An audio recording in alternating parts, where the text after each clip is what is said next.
आइए देखो, आज अपन पढ़ते हैं लीफ के बारे में एंड मॉर्फोलॉजी।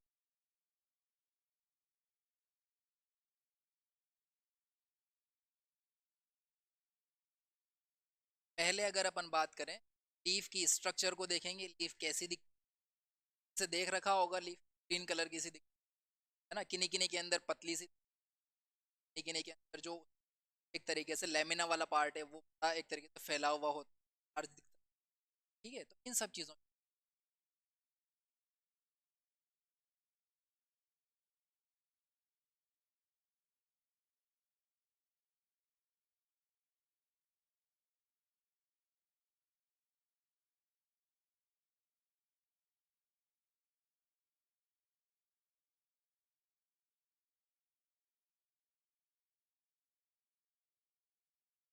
देखो, लीफ या तो डायरेक्टली स्टेम के ऊपर लग सकती है या फिर आप बोल सकते हो ब्रांचेस से लीफ की फॉर्म ज्यादा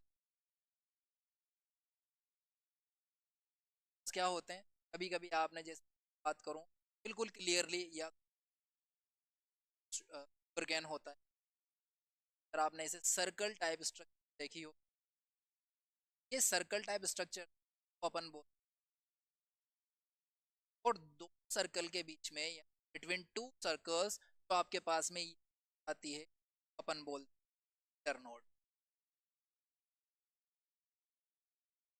कभी भी लीफ की या एक तरीके से बड की फॉर्मेशन यानी उसके बाद में फ्लो फॉर्मेशन होती है। ठीक है, बात करते ब्रांचेस या फिर स्टेम से है इनका, और लीफ के अंदर देखो सा या फिर जिस जगह से स्टेम से या उस वाले पार्ट को अपन क्या बोलते हैं, लीफ बेस।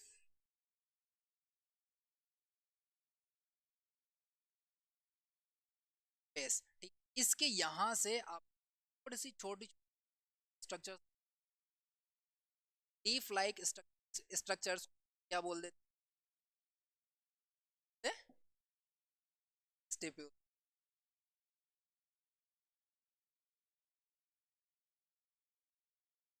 स्टिपल्स।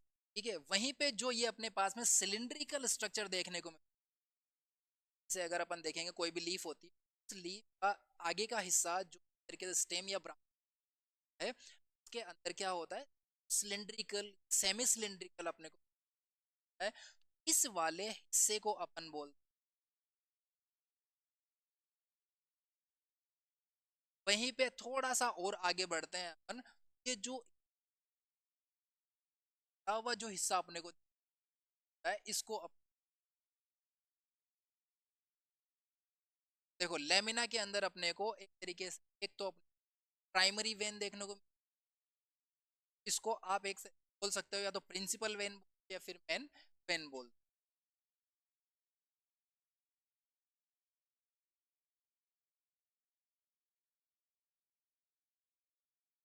ये इनको पेनिलेट्स।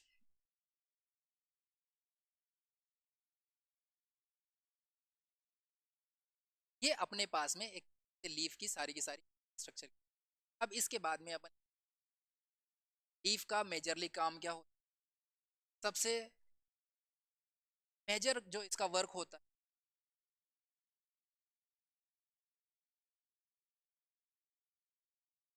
फॉर्मेशन किसके थ्रू होता है, फोटोसिंथेसिस।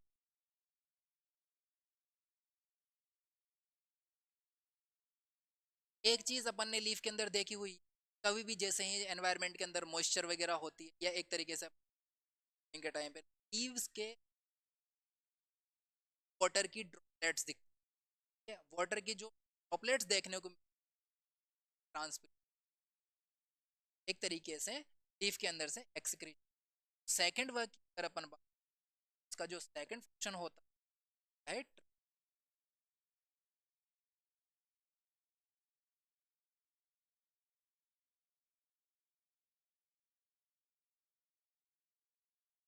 ट्रांसपिरेशन तरीके से लीफ के अंदर वाटर भी हो ट्रांस अगर अपन बात करें तो फॉर्मेशन हो वही फूड तरीके से करवाया जाता है। अब देखो लीफ के अंदर अगर अपन बात करें तो लीफ के टाइप्स भी है, उससे पहले लीफ का अरेंजमेंट भी होता है। प्लांट के अंदर अरेंजमेंट किस किस टाइप से होता है?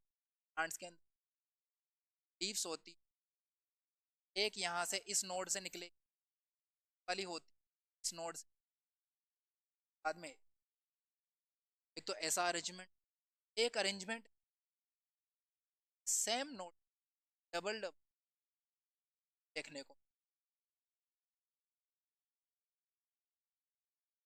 एक दूसरे के अपोजिट होते। ठीक है, वहीं पे एक अगर अपन बात करें उस अरेंजमेंट क्या होता है,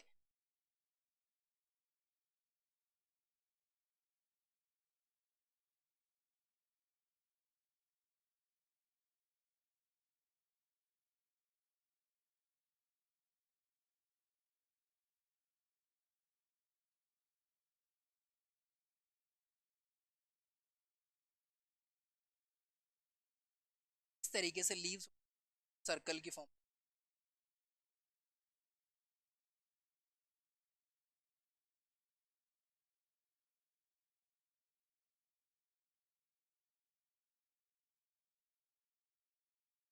ये सभी के लीव्स के अरेंजमेंट, सारे के सारे अरेंजमेंट अलग अलग टाइप के हो, और इन्हीं सारे अरेंजमेंट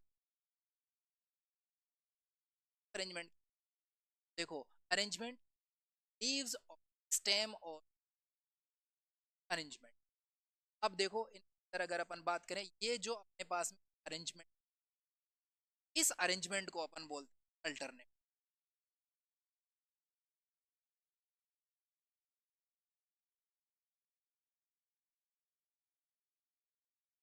अल्टरनेट अरेंजमेंट अल्टरनेट दिख रहा है, एक लीफ इस वाले नोड ऊपर वाले नोड, और वो भी अपोजिट साइड में अल्टरनेट चल रहा है, यानी एक नोड से एक ही लीफ। वहीं पे अगर अपन बात करें इस वाले अरेंजमेंट, इफ एक के अपोजिट लगे और सेम नोड, इस चीज का ध्यान रखना हमेशा। अगर अपन और इस अरेंजमेंट को अपन बोलते हैं अपोजिट अरेंजमेंट, अपोजिट अरेंजमेंट के अंदर जो लीव्स होती है सेम नोड से निकलती है और अपोजिट डायरेक्शन की, ये वाला अरेंजमेंट अपने पास में क्या, लीफ अरेंजमेंट। वहीं पे अगर अपन बात करें, देखो यहाँ पर जो लीव्स का अरेंजमेंट, यहाँ पे नोड्स पे जो लीव्स होते हैं एक तरीके सर्कल की फॉर्म में निकलती है, जैसे वो नोड होता है वो सर्कल फॉर्म में, ठीक है, और उसके अंदर है लीव्स होते हैं तो ऐसे सर्कल फॉर्म की बनी हुई होती है, जैसे मैंने इस डायग्राम बनाया है, देखो सर्कल फॉर्म में बनी हुई इस वाले अरेंजमेंट। अगर अपन एग्जांपल्स की देखो, अल्टरनेट वाले की बात करें तो अल्टरनेट के अंदर अगर एग्जांपल है China rose, China rose, China rose आपने देखा, गुडल को बोलते हैं चाइना रोज। इसका जो साइंटिफिक बोटेनिक हिबिस्कस नेंसिस, के अलावा जैसे सनफ्लावर हो गया, ठीक है, सनफ्लावर भी इसका, इसके अलावा एक मस्टर्ड हो,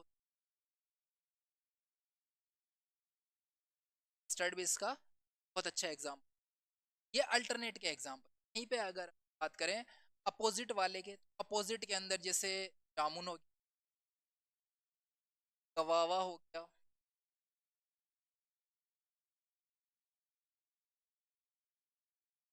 वहीं पे अगर अपन बात करें एक और इसका बहुत अच्छा एग्जांपल है अपोजिट वाले का, कैलेट।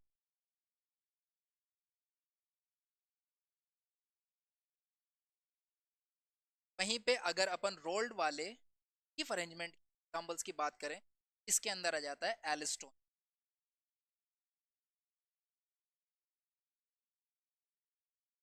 एलिस, इसको आप एक तरीके,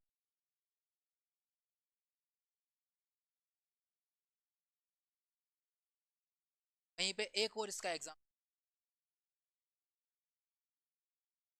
सारे, अगर अपन बात करें ज्यादातर एग्जांपल्स, ठीक है, और एटलीस्ट कम से कम अपने एनसीईआरटी के एग्जांपल्स कंप्लीटली मेमोराइज होने, तब अपन आराम से इन क्वेश्चन कर सकते हैं। मैक्सिमम पॉसिबिलिटी वो एनसीईआरटी से बाहर नहीं। जितने भी एग्जाम्पल्स पूछेगा यही एग्जाम्पल, यहाँ पे मैंने जितने भी एग्जाम्पल लिखा है वो देखो, इसके अंदर एनसीईआरटी के भी यहीं पे कुछ एक ऐसा हो, मैं भी पॉसिबिलिटी होती, ऑफिशियल क्वेश्चंस आते हैं कुछ एक एग्जांपल्स दे सकते हैं, एग्जांपल्स को याद रखना। इस तो अपने एनसीईआरटी एक तरीके से याद होनी विद एनसीईआरटी आपकी स्किप नहीं करनी। यहीं पे क्वेश्चन प्रैक्टिस है, क्वेश्चन प्रैक्टिस को स्किप मत, प्रैक्टिस हमेशा करते रहो। जितने क्वेश्चन प्रैक्टिस करो वहीं आप अच्छा होगा।